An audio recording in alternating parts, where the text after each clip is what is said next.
Assalamualaikum warahmatullahi wabarakatuh. Perkenalkan, nama saya Ayu Adelia Sani. Di sini saya perwakilan dari kelompok 6 ingin membahas tentang pasar modal di negara Jerman dan di negara Rusia.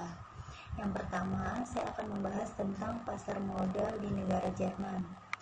Jerman merupakan negara yang terletak di benua Eropa bagian barat yang merupakan negara maju. Negara ini cukup memiliki posisi ekonomi dan politik yang sangat penting di Eropa maupun di dunia. Jerman berada di peringkat ke-7 di dunia sebagai negara penerima investasi langsung luar negeri atau FDI. Negara ini mendapatkan predikat sebagai negara dengan lokasi bisnis yang paling menarik di benua Eropa karena negara Jerman memiliki sikap yang bersahabat dengan dunia investasi asing dan survei dunia. Frankfurt Stock Exchange atau FES merupakan perusahaan dari AG yang terletak di Frankfurt, Jerman. Lembaga ini termasuk dalam bursa efek terbesar ke-10 di dunia. Terletak di distrik dalam kawasan pusat bisnis yang dikenal sebagai Bankenviertel pada November 2010. Perusahaan lebih dari 80 negara terdaftar di bursa saham Frankfurt dengan 49% dari Amerika Utara dan Selatan, 31% dari Eropa, 14% dari Asia, dan 6% dari Australia dan Afrika. Bursa saham Frankfurt memiliki lebih dari 250 lembaga perdagangan internasional dan lebih dari 4.500 pedagang. Investor terhubung langsung ke bursa saham Frankfurt mewakili 35% dari modal investasi dunia dan memiliki indeks perdagangan berupa DAX, DAX Plus, CDAX, DIF DAX, DAX, LDAX, MDAX, SDAX, TECDAX, VDAX, dan Euro Stoxx 50. Selain dari ekuitas, instrumen keuangan utama yang diperdagangkan di bursa Frankfurt Stock Exchange adalah produk-produk berikut ini.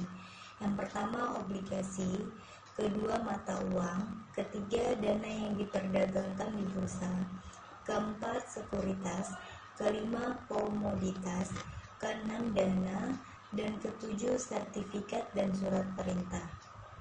Pembahasan yang kedua yaitu mengenai pasar modal di negara Rusia. Sistem perdagangan Rusia, Russian Trading System atau RTS, adalah pasar saham didirikan pada tahun 1995 di Moskow, mengkonsolidasikan berbagai lantai perdagangan regional menjadi satu pertukaran.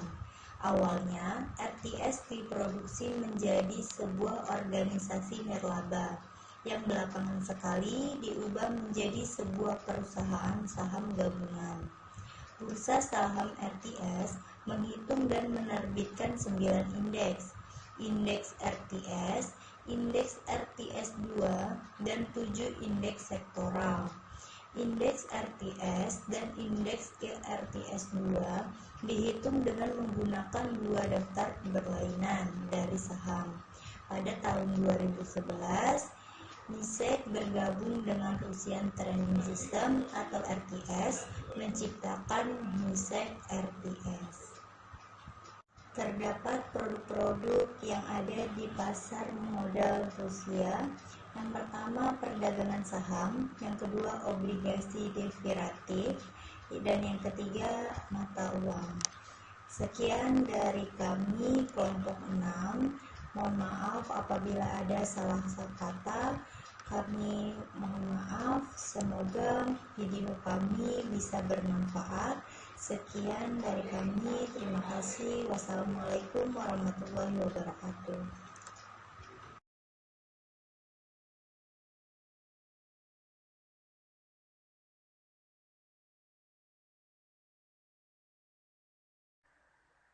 Saya Linda. Di sini saya akan menjelaskan tentang standar akuntansi di Jerman, di mana standar akuntansi di Jerman bersumber dari The German Commercial Code yang mengharuskan segmen industrial dan geografi. Institut Jerman memberikan konsultasi dalam berbagai tahap pembuatan hukum yang mempengaruhi akuntansi dan pelaporan keuangan. Namun demikian, tetap saja ketentuan hukumlah yang paling utama. Undang-Undang tentang Pengendalian dan Transparansi tahun 1998 memperkenalkan keharusan bagi Kementerian Kehakiman untuk mengakui badan swasta yang menetapkan standar nasional untuk memenuhi tujuan, yaitu 1. Mengembangkan rekomendasi atas penerapan standar akuntansi dalam laporan keuangan konsolidasi. 2. Memberikan nasihat kepada Kementerian Kehakiman atas legalisasi akuntansi yang baru. Sistem penetapan standar akuntansi yang baru di Jerman secara garis besar mirip dengan sistem yang ada di Inggris dan Amerika Serikat. Namun demikian, penting untuk diperhatikan bahwa standar GASB adalah rekomendasi wajib yang hanya berlaku untuk laporan keuangan konsolidasi. Dalam Undang-Undang Akuntansi tahun 1985 secara khusus menentukan ketentuan akuntansi, auditing, dan pelaporan keuangan yang berbeda-beda menurut ukuran perusahaan, bukan menurut bentuk organisasi. Undang-Undang Akuntansi tahun 1985 menentukan isi dan bentuk keuangan yang meliputi 1. Neraca, 2. Laporan laba rugi, 3. Catatan atas laporan keuangan, 4. Laporan manajemen, dan 5. Laporan auditor. Ciri utama sistem pelaporan keuangan di Jerman adalah laporan secara pribadi oleh auditor kepada Dewan Direktur Pengelola Perusahaan dan Dewan Pengawas Perusahaan. Assalamualaikum warahmatullahi wabarakatuh. Saya Siti Nabila Angsar akan melanjutkan presentasi sebelumnya. Sekarang kita akan membahas tentang standar akuntansi pada negara Rusia. Meskipun situasi ekonomi di negara Rusia telah meningkat, negara ini berbeda dengan negara transisi lainnya. Yang pertama, saham perusahaan baru yang masih kecil dibandingkan dengan yang lain. Yang kedua, banyaknya unit produksi bergaya Soviet lama yang masih berfungsi meskipun dalam keadaan merugi. Kemampuan negara ini untuk tumbuh berasal dari sumber daya alamnya, contohnya seperti minyak dan gas. Lebih jauh, mereka mendominasi dengan monopoli lamanya yang tidak berubah. Dalam Federasi Rusia, pemerintah mempunyai kontrol tunggal atas akuntansinya. Sebagai latar belakang negara sosialis, standar akuntansi di Rusia diformulasikan untuk melacak input dan output. Karena itulah, standar mencerminkan sedikit tentang nilai dan laba. Perusahaan di Rusia lebih condong merubah laba untuk menghindari pajak dan merubah pendapatan agar terlihat lebih menguntungkan bagi investor.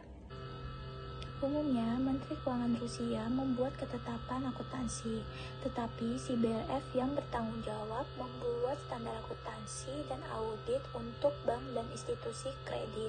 Sebagai tambahan, si BLF memonitor dan menetapkan persyaratan modal minimum. Pada tahun 2002, Perdana Menteri Rusia mengumumkan bahwa perusahaan Rusia dan bank harus membuat laporan keuangan yang sesuai dengan IFRS di awal tahun 2004. Lebih spesifik lagi, semua pernyataan konsolidasi oleh perusahaan dan bank harus disiapkan dengan IFRS. Laporan keuangan bank individual juga harus disiapkan dengan IFRS. Tetapi untuk perusahaan individual harus lanjut menggunakan GAAP Rusia. Assalamualaikum warahmatullahi wabarakatuh. Saya Ani Oktari, saya dari kelompok 6. Di sini saya menjelaskan tentang auditing di Jerman. Dalam proses akuntansi di Jerman, itu mempunyai ciri-ciri standar pendidikan yang sangat tinggi untuk dapat diterima. Ukuran yang kecil itu sekitar 750 anggota. Kendala-kendala yang peraturan yang sangat kompleks dan kepemimpinan internasional yang sangat penting. Terutama berkaitan dengan AIC. Organisasi profesi di Jerman itu bercabang. 2 oleh hukum semua Wertpapierregister.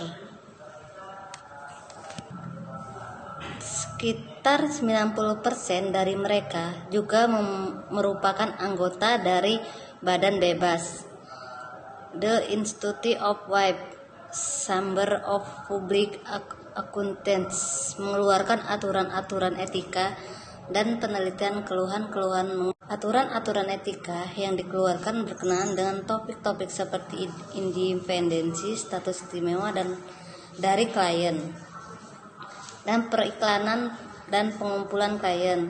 The Institute of Web melindungi kepentingan ekonomi dan profesi dan berfungsi sebagai partner dan proses penyusunan standar. Dalam proses penyusunan standar, The Institute of Web berfungsi serupa dengan ICIPA di AS. Berkaitan dengan auditing, The Institute of Web mempublikasikan pendapat-pendapat para ahli, makalah-makalah dan penjelasan. Biasanya rekomendasi-rekomendasi ini diadopsi oleh badan-badan pemerintah dalam mengajukan usulan-usulan perubahan bagai hukum perusahaan. Fungsi-fungsi proses ini sangat mirip dengan hubungan ICIPA SIP di AS. Sejak tahun 1977, The Institute of Web telah mempublikasikan standar-standar yang diterima umum bagi audit laporan keuangan.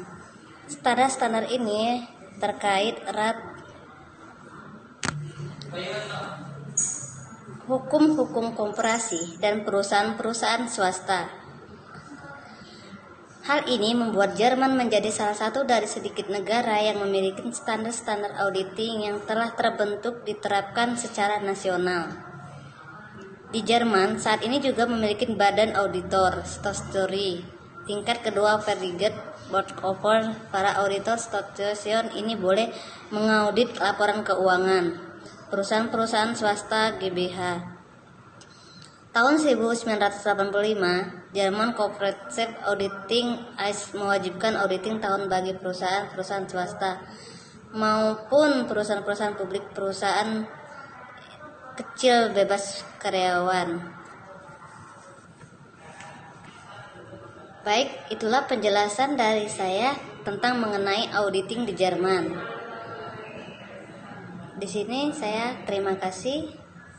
Saya ucapkan wassalamualaikum warahmatullahi wabarakatuh. Warahmatullahi wabarakatuh. Perkenalkan, nama saya Solihin. Sini akan saya membahas tentang audit di Rusia. Berlawanan dengan opini populer bahwa audit datang ke Rusia relatif baru. Terdapat bukti bahwa posisi auditor pertama kali diperkenalkan pada awal abad ke-18. Pekerjaan utama di auditor pada saat itu adalah audit dan akuntansi properti tentara dan angkatan laut, serta penyelesaian perselisihan dan proses properti. Dibandingkan dengan auditor di negara barat, auditor di Rusia pada periode abad ke-18 hingga 19 secara bersamaan adalah auditor jasa penyelidik. Hingga tahun 1867 mereka melakukan aktivitasnya di lembaga khusus auditor. Dalam bentuknya yang modern di Rusia, audit mulai muncul pada tahun 80-an. Saat ini adalah persiapan dan tahapan 4 utama dalam pengembangan audit di negara Rusia. Tujuan utama audit di Rusia adalah untuk membentuk pendapat yang objektivitas tentang keandalan laporan keuangan organisasi yang dicatat dalam laporan audit. Laporan audit adalah dokumen resmi yang ditunjukkan untuk penggunaan laporan keuangan dan berisi pendapat auditor tentang kepatuhan akuntansi organisasi dengan Undang-Undang Federasi Rusia. Kebutuhan muncul dari investor asing yang menginvestasikan modal mereka kepada ekonomi Rusia untuk menciptakan kondisi yang menguntungkan untuk keterlibatan ibu kota barat. Perusahaan Rusia membutuhkan tidak hanya untuk mengkompilasi pernyataan akuntansi sesuai dengan IFRS, tentang juga untuk mengkonfirmasi keakuratan pelaporan tersebut sesuai dengan norma dan peraturan internasional. Aktivitas audit muncul dari perusahaan audit dan konsultasi terkemuka. Integrasi nyata audit Rusia kepada komunitas profesional internasional, serta pembentukan dan pengembangan profesi audit di Rusia meningkatkan minat dalam metodologi audit dan menyebabkan perlunya pengembangan standar dan peraturan internasional. tentang praktek audit internasional, penelitian dan penerapan praktis MSA dalam kegiatan perusahaan audit Rusia harus berkontribusi dengan peningkatan kepercayaan dalam mitra asing hingga hasil audit yang dilakukan di Rusia. Apa yang dilakukan oleh audit dan apa yang perlu diketahui dapat ditemukan dalam deskripsi pekerjaan yang menunjukkan bahwa dalam tugasnya melakukan inspeksi tidak terjadwal untuk perusahaan, kontrol penuhi kegiatan keuangan dan ekonomi, penertiban evaluasi kinerja, klarifikasi masalah yang tidak jelas untuk meningkatkan produktivitas dalam organisasi, melacak semua transaksi keuangan yang dilakukan di perusahaan dan memperkirakan risiko yang terkait dengan pelaksanaan kegiatan konsultasi dan bantuan dalam menyelesaikan masalah keuangan, pengawasan semua perubahan dalam hukum di negara Rusia, membawa dalam kondisi sempurna dan tepat semua dokumen akuntansi audit penuh atas biaya yang dibuat oleh wilayah perusahaan Rusia. Assalamualaikum warahmatullahi wabarakatuh. Sekian.